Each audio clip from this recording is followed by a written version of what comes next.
Well, hello and welcome to this week's special episode of A Photographic Life. And this week we welcome back a photographer who first contributed to the podcast in episode 43. That photographer is Marc Wilson, and we're going to be speaking to him today about the reality of trying to support your work, fund your work in book form through a Kickstarter campaign. So who is Marc? Well, born in London and now based in Bath, Marc Wilson's studies took him from sociology to photography, creating images that document the memories, histories and stories that are set in the landscapes that surround us. He has worked on long-term documentary projects, and his stories focus on the landscape and the objects found on and within it, combining landscape, documentary, portrait, and still life imagery, along with audio recordings of interviews and sounds to portray the mass sprawling web of the histories and stories he aims to tell. He's published 4 Kickstarter-funded books: The Last Stand, Travelogue, A Wounded Landscape bearing witness to the Holocaust, and Remnants. And these books have sold over 5,000 copies in total. His most recent Kickstarter-funded book, The Land is Yellow, the Sky is Blue, has just recently been published to much acclaim. Solo exhibitions include the Side Gallery Newcastle, the Royal Armouries Museum and Focal Point Gallery in the UK, and Spazio Klein in Italy. His work has been published in journals and magazines ranging from the National Geographic to FT Weekend and Wired magazines. Wilson also works as a visiting lecturer at Oxford Brookes University with me, and has given talks in France, the South Pacific and the seas of Japan. Let's listen in to our conversation, shall we? Okay, Marc, so thanks very much for joining us on the Photographic Life. You've been on before, back in the very beginning. But one of the reasons why I really wanted to have a conversation, a chat with you, was that I noticed recently that you just did bringing out another book, getting the Kickstarter for that. And I was just really intrigued by your progress, how you were doing with it. And I know you were successful, so congratulations with that. But I wanted to talk to you about the process, because we talk a lot on the podcast about photo books, but we've never really gone into the nitty-gritty of actually paying for it. You've used Kickstarter before over the years on projects. Yeah. How have you found Kickstarter in general, and how have you found using it this year in 2023? So kind of starting at the end, it's been very different this year. In general, I find it's a really good tool as a way to, it's basically pre-sales, of a photo book in this case. And for that, it works really well. It allows, or at least it feels like, it allows you to talk about your work and to basically kind of sell your work, and the project and the book that you're making quite openly without feeling embarrassed about it. There's obviously, I think there's quite a lot about photographers not wanting to sell themselves. And I'm kind of one of them as well. But at the same time, if you're making a photo book, one of the reasons is, that people get to read it and look at the pictures, etc. So you do need to sell it, and you need to make money to be able to print it if you're self-publishing. And so for me, those pre-sales via Kickstarter works really well. So that's how I always think of a Kickstarter.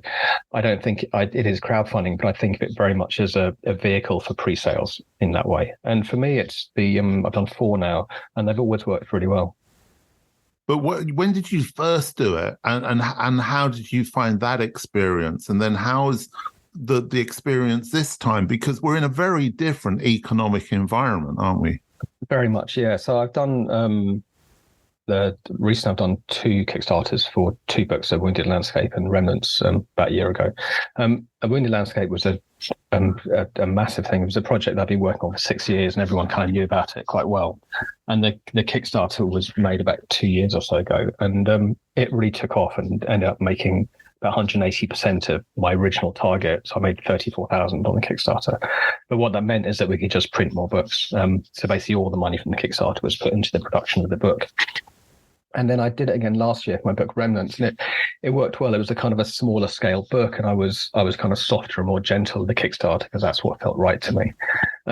This time around, it's again kind of shifted, and I think it's shifted for exactly the reasons that you talk about. There's we have less money, less disposable income, I guess you can call it. And a photo book is probably a luxury at the best of times, and it feels like more of a luxury now. Although obviously, books are a really important part of our life and our culture. It's even if you try and make a photo book affordable, it's still expensive compared to certain other things.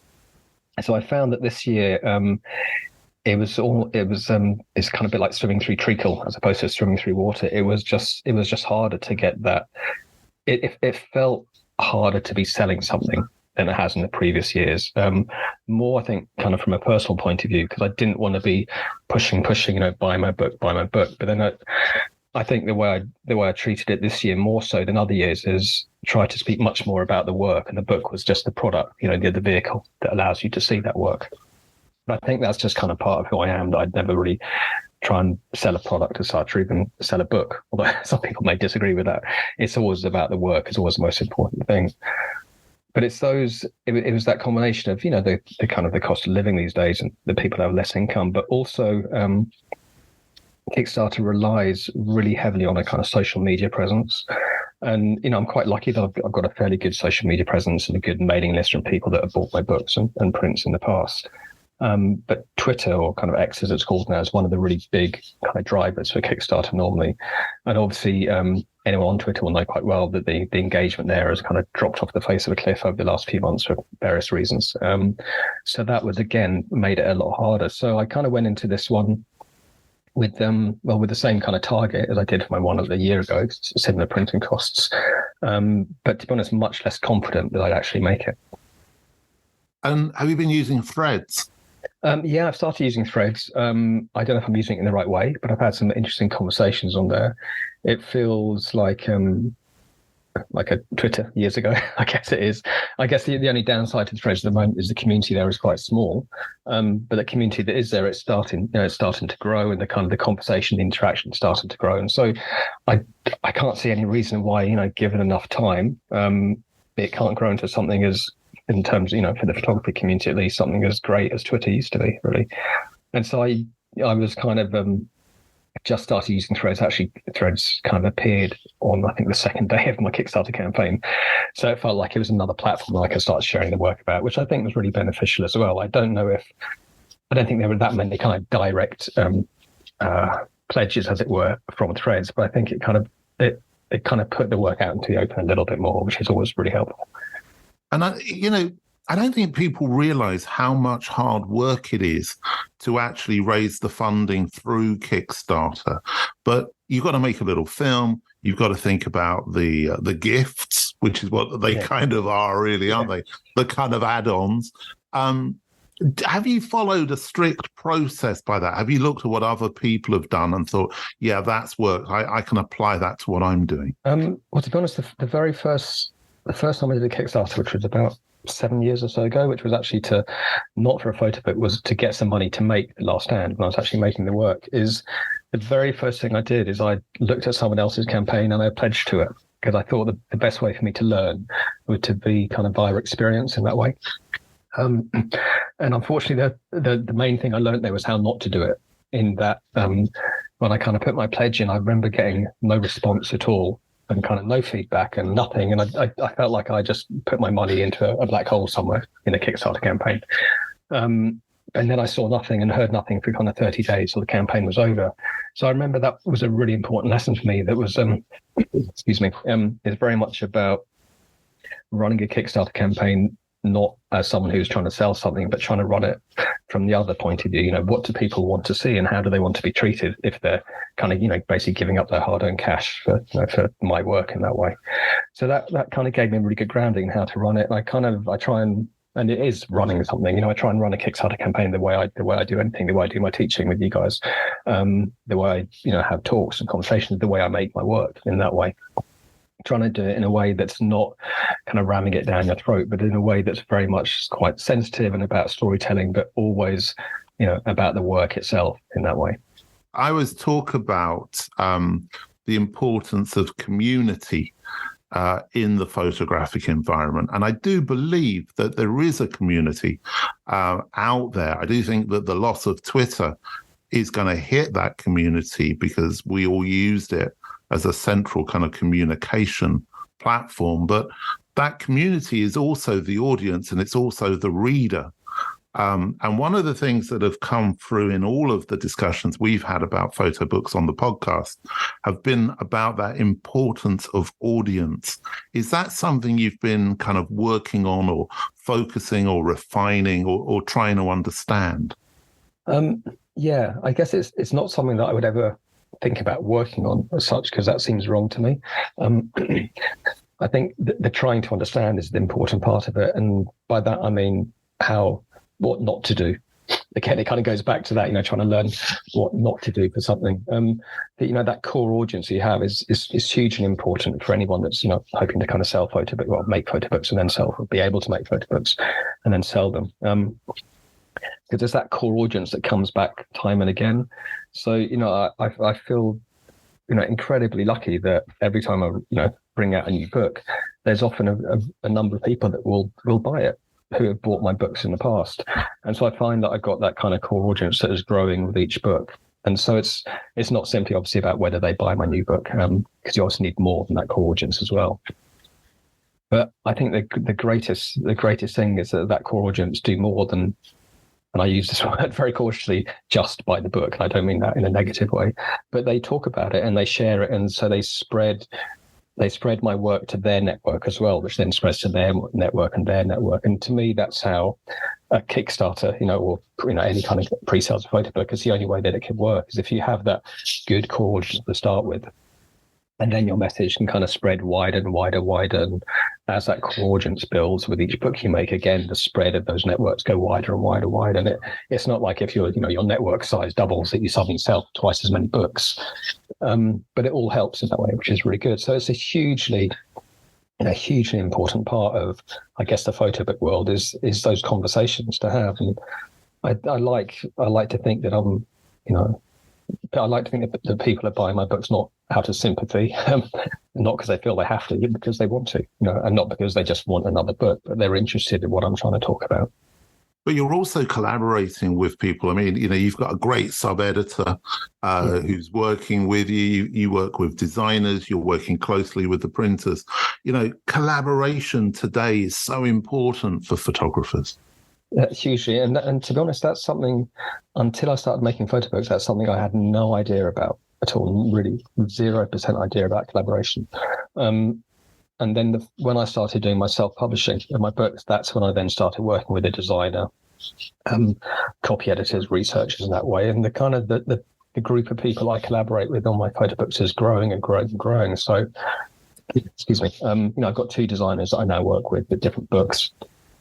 I've got this amazing copy editor who I work with all my English text, and a copy editor with the Ukrainian text, for this book. I've worked with a number of different translators now, different researchers, 2 or 3 different illustrators as well. So it's that kind of network of collaborators that's growing, and it's impossible for anyone to quite understand. I think I know that you do, but the number of emails and subtle changes, to the text especially, runs into the hundreds of changes, and the amount of work that these people put into my book is incredible. So, I can safely say that without these people working on my book, that it would be far less than it is, really. Do you think a lot of photographers, I'm slightly leading the witness here, maybe, yeah. I'm going to give it a go, but, do you think a lot of photographers kind of see the photo book as this thing that they're going to put out because, they've got some photographs and they're going to put it out, they're going to design it themselves, they can do the typography, it's all easy, you've got InDesign or something similar, or you put it out through Blur, and that's okay. And from my perspective, I think what they're doing is kind of misunderstanding both the power of the photo book, but actually the power of publishing. And it seems to me that actually your professional practice is becoming far more now about the publishing of a book as much as the publishing of the photographs. Yeah, I think it kind of works out from the photographer's point of view. It's almost, someone that works as a photographer and practices and makes long-term, personal projects and really considers and cares about the stories that they're telling, compared to someone that is just walking around and takes a snap. Their picture may be good, but it doesn't have that kind of, that length. It may not last in that way. And I think that some photographers will see a photo because that is something that they can do quite easily. But I think if they start down that path, I think, probably without fail, they'll all realize that soon enough they can do it themselves to a point. We can all do things. I can cook, but it's not that great. I think all photographers can make a photo book themselves, but most of them won't be that great, I don't think. The same way that, as photographers, we're commissioned to make work, for instance, because we're really good at what we do. Someone else could take those pictures, but they just wouldn't be as good. And I don't think a photo book can be as good as it can be unless you collaborate in that way. And I think that's just a shame, because I think the work that people make, if it's an important enough piece of work and if it's a good enough piece of work, it needs to have that love, care and attention that only really working with a whole group of professionals can bring. I mean, that's my experience anyway. Yeah, no, I agree with you. But also that idea of the funding, the financials, that's helping you to collaborate because you're paying those people. Yeah, completely. So, when I think of making, but I'd love to say that my photography business is so successful that I make such massive profits that I can just take those profits and pump out my next photo book. But it obviously doesn't work that way, which is why I need to seek funding every time I make a photo book, using Kickstarter. And so when I think about it, when I decide to myself, well, this is a piece of work that I want to make a book of. I need to work out my budget, as in how much will it cost me. And you have your printing cost, obviously, so I get quotes from my printer. But then you have your designer's cost and your copy editor's cost, your illustrator's cost, your translator's cost, your researcher's cost, all those things. And you have to build them all into it. So you're, in the sense the Kickstarter, your final goal, your target goal, isn't just for the printing of the book. It's for everything that you need in that way. So I generally, I look at how much I need for a Kickstarter, to make a book, and then I decide, do I think that's viable on a Kickstarter campaign? If I feel it's too much, I think to myself, well, and that's what I did on this one. I think, well, how much can I set as a target goal to cover the printing and some of the other costs, that I think I will actually make, and then I know that I'll have some of the other costs, like the copy editor costs, the illustrators, and maybe the translators, to kind of cover myself as well. So it's a bit of a kind of balancing act in that way. And I think, and again, I'm sort of talking very kind of broad brushstroke here, but do you feel that photographers see the photo book as a potential for earning, in the, there is a possibility of making money out of this? Or do you think, you could probably make a lot more money by doing it all yourself and not working with those people, and just pocket the cash? Yeah. But, where are you with that kind of balance? Well, I think, I could do that once. I could make the book, because, when you do a Kickstarter campaign, people, you don't have a book yet to show people. So I think I could do that once, and I think that book would get made, and it would be, obviously, there's no way it would be as good as my previous books. And so I don't think people would buy my next book, to be honest, in the way that they would have bought that book. So to me, I could do that, but the books I make wouldn't be as good. And the whole reason for me making books is to tell the stories that I'm talking about. And so that's why I want the book to be as brilliant as it can be, so that it tells the stories as well as it can tell. So, in a simple fact, I'd rather make less money but have a brilliant book. That said, I need to eat. I need to send my kid to nursery and stuff like that. So selling photo books is a really important part of my income in that way. But that balance is really important. To me, it's completely self-defeating to try and make extra money by not using a designer, because the book just won't be as good. And it raises the point of subject matter, actually, because I would say, and shoot me down if I'm wrong on this, that The Last Stand was a relatively approachable subject matter. Yeah. The book on the Nazi atrocities is a much, much harder sell.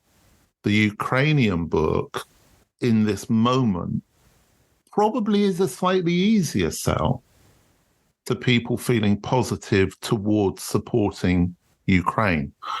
But not in any way is that subject matter leading you to decide, oh, I'll do this one because more people are going to buy it. Yeah, no, not at all. It's always, I never choose. I don't choose my book first. I choose my work first, because at the time that's the work that I want to make. And then once I've chosen that work and I've started making it, it's only at that point that I want to decide, I think this will make a good photo book. And once I make that decision, I can then I can quite easily see beforehand. It is very similar along those lines. I can see if I think the book will potentially sell more easily than others. That can sometimes, or that could sometimes dictate. I think the thing that could dictate is the amount of books that you print. But I quite like to think and look at things in the long term. And the way that printing works is that if you print like 400 books or you print 600 books, the price isn't that different. So that's why I generally always print 1,000 copies of my books. A Wounded Landscape, the book about the Nazi atrocities, I printed 1,500 books because I knew I'd never be able to print that again because the cost of printing was so high. So we just used all the Kickstarter funds for 1,500 books.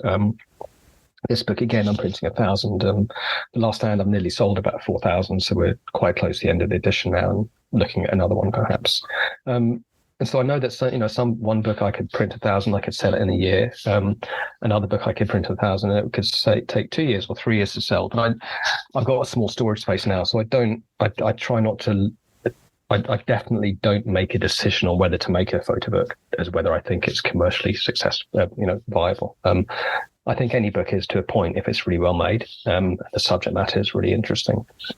I just think the length of time it may take to sell the number of copies you choose to make just may be longer or shorter in some cases. And one of the things you do, which I absolutely love, and I always recommend to people to do, but it's quite often met with an element of does that really work? Is that you're working with a relatively local printer to you.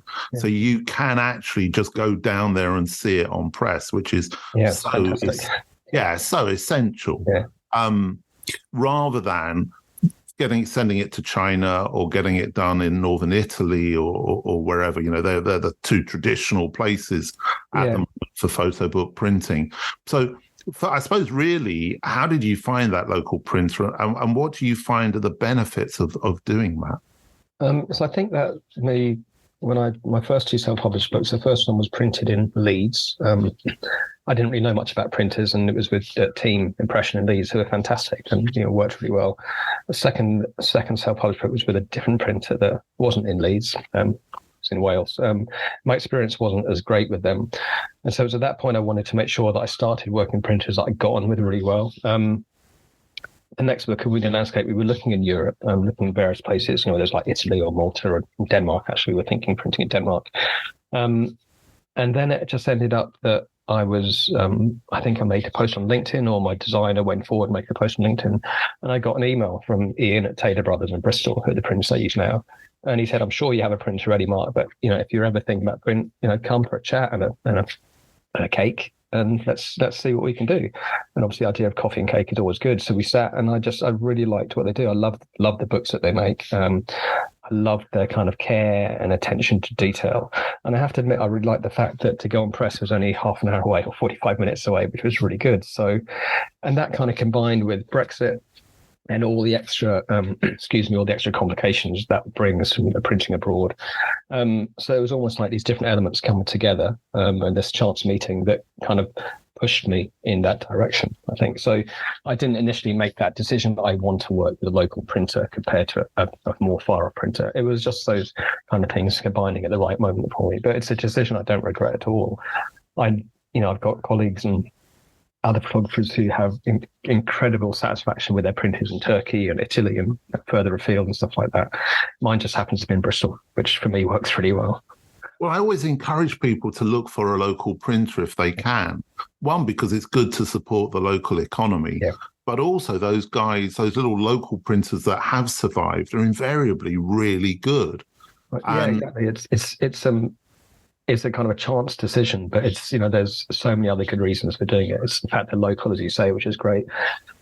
It means delivery of my books is like a half hour journey in one of their small vans as opposed to shipping containers and stuff like that. So there's kind of countless reasons why it makes sense to print locally if you can, I think. And one of the things, we spoke briefly about X and Threads and Facebook and all the social media platforms. But I think it's one of the things that people either don't realize or they think they can survive without, which is without social media as a photographer, because we don't like it or it's going to take up a lot of time, or there are all sorts of barriers that people put up for not using it, or reasons not for not using it. But I always say I just can't see how you're going to get the message about your book out or about your Kickstarter without social media, and you work it really hard. Yeah, I don't either. I mean, I've got a good mailing list, and the mailing list is built up from people that have bought my books in the past and prints. But without that social media, without kind of Twitter and Instagram, now Threads and Facebook and stuff, I don't see how it could work. I think it could work on a very small scale. It could work if you're ridiculously lucky or you had a huge name and a big agency behind you. But, I think for most kind of working and, photographers who choose to self-publish, I think social media is a completely integral part of it. And I think it could be done without it, but I think it would be so much harder and potentially unsuccessful. I was talking to someone the other day who was asking my advice because they wanted to do a book and they wanted to do an exhibition, a kind of collaborative, bringing different work from different photographers together. And they were asking me, what should come first? Should the book come first? Should the exhibition come first? If they have the exhibition, will they then get the book? If they then do the book, will they then get the exhibition? And they really hadn't given any thought to the idea of who was going to buy this, who was going to fund it, whatever. There was kind of no business plan there. But you have taken the work and you have gained some very prestigious exhibitions on the back of it. Yeah. So how's that worked? Well, I've never kind of, hopefully this makes sense, but I'm never in a rush.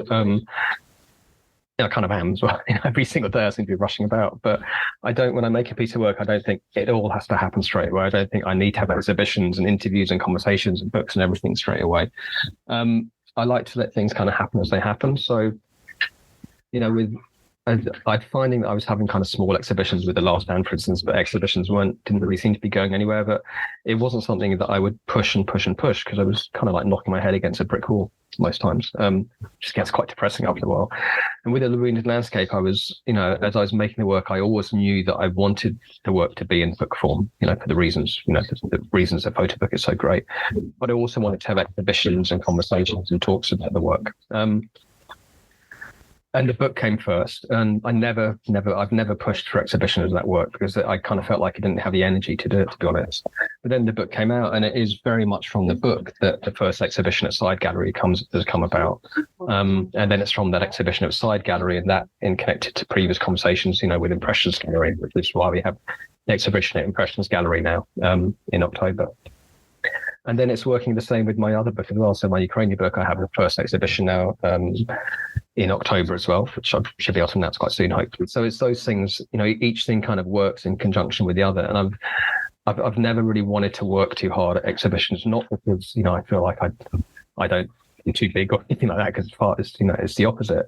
It's just that I've always found it quite really hard work to get nowhere with exhibitions. So the fact that, at the moment, some stuff has been coming to me is fantastic and I'm really enjoying it. But I don't expect it to be like this next year or the year after. So it's that kind of cumulative effect, I think, of, conversations like this and making books and exhibitions and all those things happening at once. So I guess it's like it may seem like I have a business plan, but I don't think I have a traditional business plan as such. It's all about the work to me, and then it's how do I get that work out as much as possible in the best possible way. Which I suppose leads to two things, doesn't it? It leads to, a discussion around print sales and the financial benefit of print sales, and also the marketing and the getting press coverage. But let's deal with the print sales first. Do you find that the choice of the prints that you put with the Kickstarter as the kind of the incentives, I suppose, make a big difference to people actually funding and supporting the project? I think so, yeah, because a lot of the pledges made for Kickstarter are for books with prints. So I think people really, I think they really like that idea of buying a print with a book. I do print sales as well, kind of individually, and every once in a while someone comes along and they'll buy like a big kind of 40 by 30 inch print, and it's fantastic. And then I sell these kind of smaller 10 by 8 inch prints as well, which seem to sell in kind of fits and starts again. But I found that most of my print sales are those connected with my books, so my special editions of the books. It does help, from a financial point of view. Obviously, the money that you make, I guess, on a print compared to the physical cost of that print is a good profit in that way. So it can really help kind of beef up those Kickstarter pledges and rewards in that way. Well, I personally, this is a terrible thing, but to bring it about me, because it really isn't about me, but I'm going to put myself in a position of being a funder of books, which I have done on Kickstarter, and also, I suppose, a collector of books and what have you. And I have got to a point now where this sounds awful, and I don't know if I'm rare in this, but I do look to see what are the prints that are being offered. Do I want those prints? Am I actually going to frame those prints or put them on a wall somewhere? Yeah, no, or not, Yeah, I mean, I would. So when I do my Kickstarter, for instance, and I have my rewards that have a print, I'll only have a choice of 2 or 3, sometimes 4, because I want them to be, their images in the book that I think people will like as a print as well. I don't think anyone ever pledges for a print on a Kickstarter campaign, a book and a print, because they just want me to have extra money, but they don't actually care about the print. And I think I can say that because I do get quite a lot of people that will pledge for a book, which is now maybe £30 or £35, whatever. But they'll give me extra money on top of that. So they'll pledge for a book, but they'll give me £80 or £100 because they want to give me extra money towards making the work. And then you also have people that pledge for those books with print. So I think people do it because that's the specific thing that they want in that way. Yeah, because I mean, I have to be honest, not funded books that I would like to have funded because I think, well, I don't want the print. I'm really trying not to buy books. I have far too many books. So, I really have to have that kind of internal battle with myself. Yeah, so it's good to really consider. You should never... I think what's important is that whoever, as a photographer creating Kickstarter campaign, they should never do one that makes people feel forced to buy something, forced to buy the book or forced to buy the book with the print. And, I'm not, there's some photographers that do this and there's whether it's right or wrong. But so for instance, I don't like to have kind of limited offers in my Kickstarters. I don't like to say just the people for the first 3 days, if you get this, you can get it at this price, or you get this with it, stuff like that. I kind of think about it's a 30-day campaign, etc. And I want everyone that comes along to it, whether they come along on the first day or the last day, to have kind of equal opportunity in that way. There may well be some people that out of sympathy are buying a book with a print as well, and that's in a way for me that's great because it means I can print more books. So And are you thinking about this internationally as far as the Kickstarter is concerned, and dealing with time zones?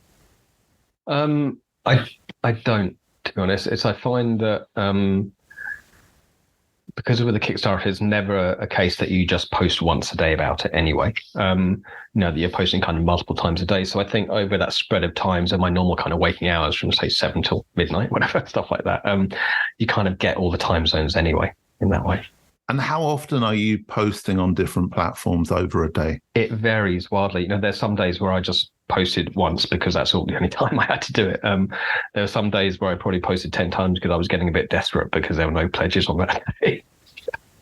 And you're quite honest about that because, I saw you putting in posts saying, we haven't had many today, I'm starting to get worried. And that's kind of okay. Yeah, I mean, Kickstarter is a really bizarre thing because I've done them before and I know exactly how they work, that they do really well the first couple of days. and then they kind of drift upwards for a little while, and then they have this little plateau in the middle, and then somehow, and I'm not quite sure how, you always get there.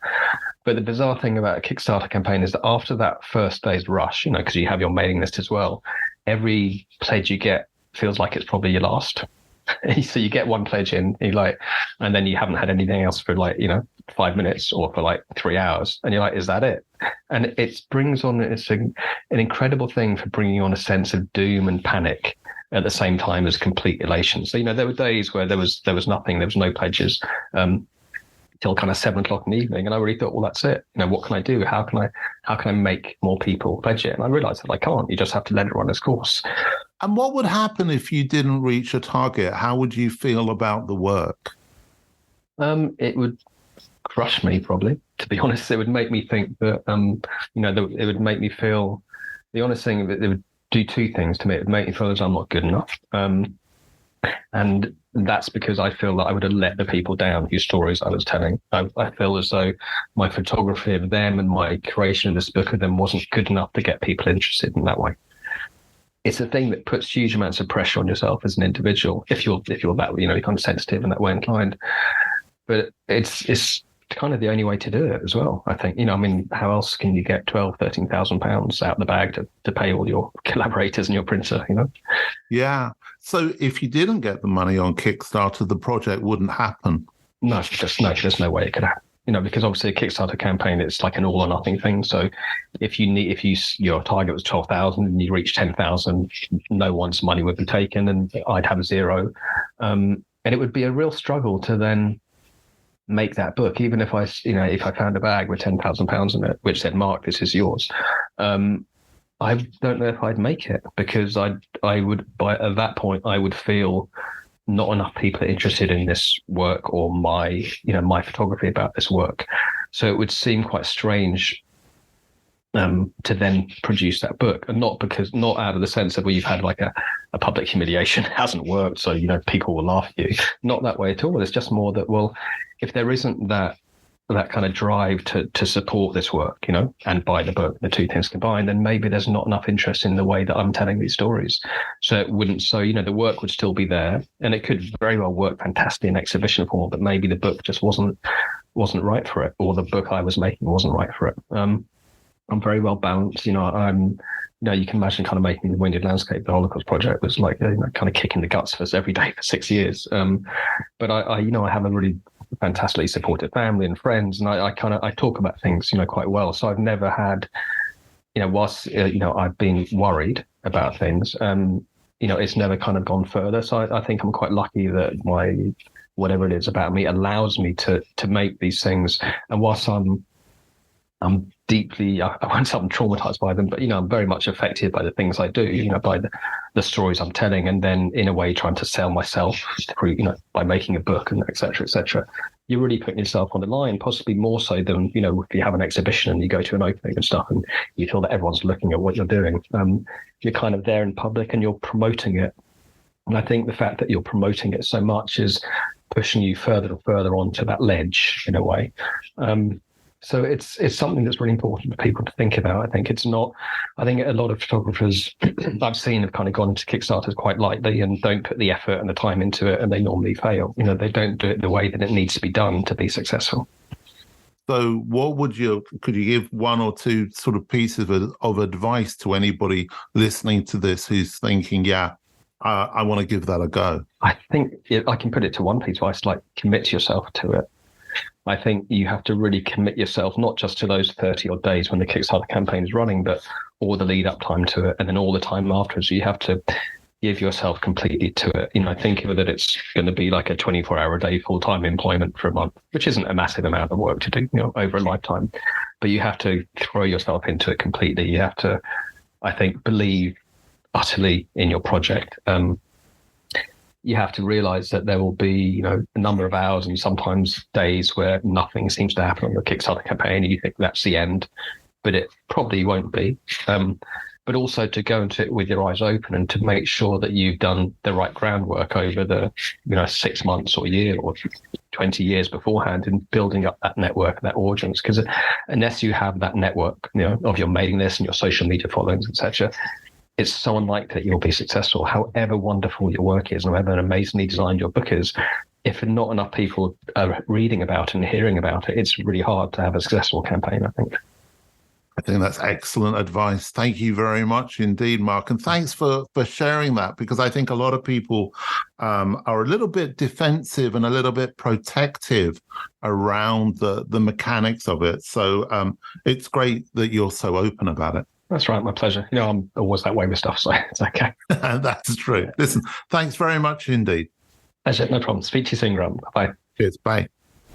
Thank you very much once again there to Mark for sharing his thoughts and his experiences. Slightly intermittent audio quality there. Hope it didn't in any way impinge on your enjoyment of this particular episode.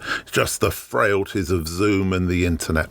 Anyway, hope you enjoyed it, as I said, and if you're thinking of doing a Kickstarter for your book, good luck, and of course, take care.